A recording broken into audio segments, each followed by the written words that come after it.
Friends নমস্কার, আমি doctor Jayanta বাইন, plastic surgeon. তো আমাদের এই ভাই এনার 26 বছর বয়স এবং আমরা দেখতে পাচ্ছি ওনার অ্যাটলিস্ট গ্রেড 4 বার্ননেস চলে এসছে, গ্রেড 3 তো বটেই। এবং এবং এই সামনের দিকে যে এরিয়াটা ছিল সেখানে কিন্তু চুল আছে, দেখুন এখন এই যে চুল, কিছু কিছু চুল বড় আছে, কিছু কিছু চুল ছোট হয়ে গেছে, লোমের মতো হয়ে গেছে। তো এই যে চুলগুলো ছোট হয়ে যাচ্ছে এগুলো আস্তে আস্তে হয়তো পড়ে যাবে। এবং ওনার ফ্যামিলি হিস্ট্রি আমরা নিলাম, ওনার বাবা দাদু দুদিকেই, মামা বাড়ির দিকেও বাড়ির দিকেও বাবার দিকেও দুদিকেই কিন্তু ওনার দের ফ্যামিলি হিতে রয়েছে চুল পড়ে যাওয়ার বিষয়টা। তো যেহেতু 26 বছর বয়স, উনি চুলটাকে যদি একটু কায়দা করে আঁচড়ান তাহলে দেখুন ভর্তি লাগছে, কিন্তু এটা তো পাশের চুল সামনে চলে আসছে। কিন্তু সত্যি যদি আমরা সামনের দিকটাকে মাঝখানে সিঁথি করি তাহলে কিন্তু আমরা দেখতে পাবো যে যথেষ্ট এরিয়া খালি হয়ে গেছে। তো এই যখন 30-এর নিচে পেশেন্টরা আসেন হেয়ার ট্রান্সপ্লান্ট করতে, তখন আমাদের একটা জিনিস মাথায় রাখতে হয় যে এক্সিস্টিং হেয়ার কত দূর পড়ে যাবে। সেক্ষেত্রে আমরা ওনার বাবা কাকা দাদু যার সব থেকে বেশি চুল পড়ে গেছে তাদের মতো করে ধরে ওনার পড়ে যাবে সেটা ভেবে নিয়ে আমরা হিসেব করব। তো আজকে আমরা এই যে ফাঁকা হয়ে গেছে, বেসিক্যালি বেবি হেয়ার্স রয়েছে, হয়তো এই হেয়ারগুলো হরমোনাল থেরাপি দিলে পরে কাজ করতো, হরমোনাল ব্লক করলে পরে, কিন্তু সেটা উনি চাইছেন না যেহেতু উনি 26 বছর বয়স। আমরা আজকে এই জায়গাটা ট্রান্সপ্লান্ট করব। তো এই ধরনের পেশেন্ট যখন আসেন যাদের একটা ফ্যামিলি হিস্ট্রি আছে স্ট্রং, প্রচুর চুল পড়ে যায়, তাদের ক্ষেত্রে নিয়ম হচ্ছে একটু পেছনের দিক থেকে শুরু করা।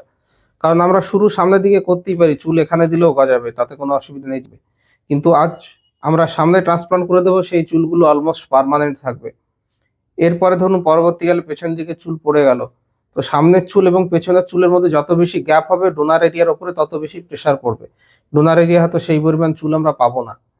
আর একটা হয় সামনের দিকে চুল রইলো, পেছনের দিকে চুল পড়ে গেলে পরে সেটা বেশি নজরে আসে। তো এই সমস্ত কারণে আমরা এই যারা 30-এর নিচে হেয়ার ট্রান্সপ্লান্ট করতে আসছেন এবং ফ্যামিলি হিস্ট্রি আছে যাদের স্ট্রং, যে চুল পড়ে যেতে পারে, তাদের ক্ষেত্রে আমরা একটু পিছিয়ে হেয়ার লাইনটা করি। হ্যাঁ, অনেকেরই সেটা মনে হতে পারে যে না কেন পিছিয়ে করব, সামনের দিকে করুন স্যার।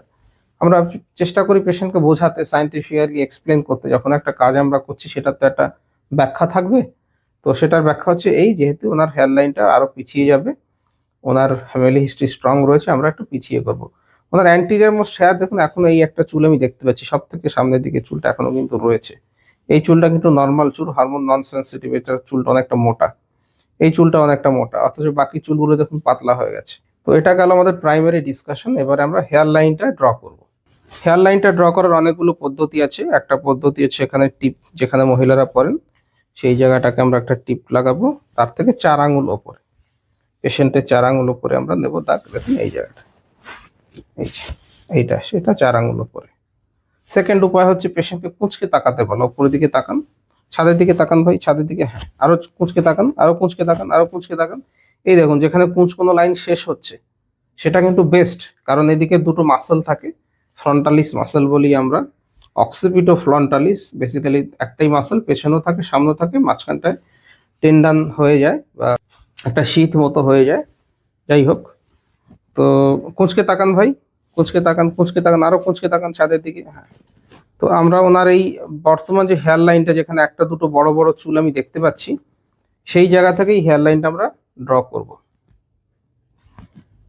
আমরা হেয়ার লাইনটা মার্ক করেছি, এটা কিন্তু আর একটুখানি নিচের দিকে নামবে, যখন আমরা জিগজ্যাগ করব তখন আর একটুখানি নিচে নেমে আসবে। এরপরে সব থেকে বেশি খালি হয়ে যাওয়া অংশটা আমি মার্ক করব। দেখুন এই এরিয়াটা সব থেকে বেশি খালি হয়েছে, এটাকে আমরা জোন 1 বলবো, সব থেকে বেশি খালি হয়ে যাওয়া অংশ, এটা হচ্ছে জোন 1, একটা অর্ধচন্দ্রাকৃতি এরিয়া। এরপরে মাঝখানে যে অংশটা সেন্ট্রাল টাফ এরিয়া বা জোন 2, এটা জোন 1, এটা জোন 2। একটু উঁচু নিচু উঁচু নিচে এবড়ো খেবড়ো আসবে হেয়ার লাইন গুলো, যাতে সেটা ন্যাচারাল মনে হয়। হ্যাঁ, এরকম, এটা হচ্ছে ন্যাচারাল হেয়ার লাইন। এর পরের অংশটা হচ্ছে জোন 3।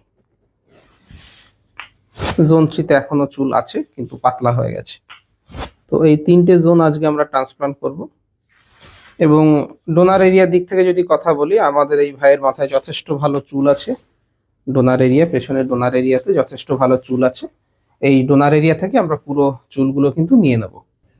তো এখন ওনার বয়স 26, 6-7 বছর পরে যখন 30-32 বছর বয়স হবে, তখন যখন আবার পেছনের চুল খালি হয়ে যাবে, তখন আমরা হয়তো সেই সময় দাড়ি থেকে মাথার চুল থেকে করবো। আপাতত মাথার চুলের সঙ্গে মাথার চুল বেস্ট ম্যাচিং হয়, সুতরাং আমরা মাথার চুলের ডোনার এরিয়া নিয়ে আমরা এই এরিয়াটা আজকে কভার করব। তাহলে চলুন সার্জারিরও কিছু কিছু ক্লিপ আপনাদের দেখাই।